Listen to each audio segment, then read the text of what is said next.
జగన్మోహన్ రెడ్డి ఢిల్లీలో సభ నిర్వహించాడు కదా. ఈ సభ నిర్వహించిన తర్వాత ఆయన ప్రధాని నరేంద్ర మోడీని మరియు కేంద్ర హోంశాఖ మంత్రిని అమిత్ షాని కలిసి ఈ యొక్క నిరసన అంటే ఏపీలో జరుగుతున్న అల్లర్లు, ఏపీలో జరుగుతున్న గొడవల పట్ల చర్యలు తీసుకోవాలని చెప్పేసి వాళ్ళ అపాయింట్మెంట్ అయితే కోరడం జరిగింది.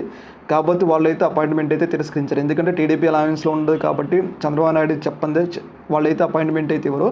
ఈ సందర్భంగా ఆయన అపాయింట్మెంట్ అయితే తిరస్కరించడం జరిగింది. అయితే ఆయన రాష్ట్రపతి ద్రౌపది ముర్ము అపాయింట్మెంట్ కూడా కోరడం జరిగింది. కాకపోతే ఆమె కూడా అపాయింట్మెంట్ ఇవ్వలేదు. అయితే ఇక్కడ ఈ విషయం ఏంటంటే, ఒకవేళ నరేంద్ర మోడీ అమిత్ షా ఇవ్వకపోతే న్యాయం ఉంది. ఎందుకంటే వాళ్ళు అలయన్స్లో ఉన్నారు కాబట్టి ఇవ్వకపోవడానికి అవకాశం ఉంది. కాకపోతే రాష్ట్రపతి అనే ఆమె రాజ్యాంగాన్ని అధిపతి, అంటే రాజ్యాంగాన్ని రక్షిస్తున్న వ్యక్తి కాబట్టి ఆమె ఇవ్వాలి. ఎవరిచ్చినా కానీ, ఒక సాధారణ పౌరుడు అడిగినా కానీ రాష్ట్రపతి అపాయింట్మెంట్ ఇవ్వాలి. కాకపోతే జగన్మోహన్ రెడ్డి అడిగినప్పుడైతే ఆమె అపాయింట్మెంట్ ఇవ్వలేదు. ఇది ఒక పెద్ద తప్పు. ఎందుకంటే రాష్ట్రపతి ఇవ్వాలి అపాయింట్మెంట్, ప్రతి ఒక్క వ్యక్తికి ఇవ్వాలి. ఎందుకంటే రాష్ట్రంలో శాంతి భద్రతల సమస్య కాబట్టి ఆ సమస్యలు పరిష్కరించుకొని చెప్పుకోవడానికి వస్తుంది కాబట్టి అపాయింట్మెంట్ అయితే ఇవ్వాలి.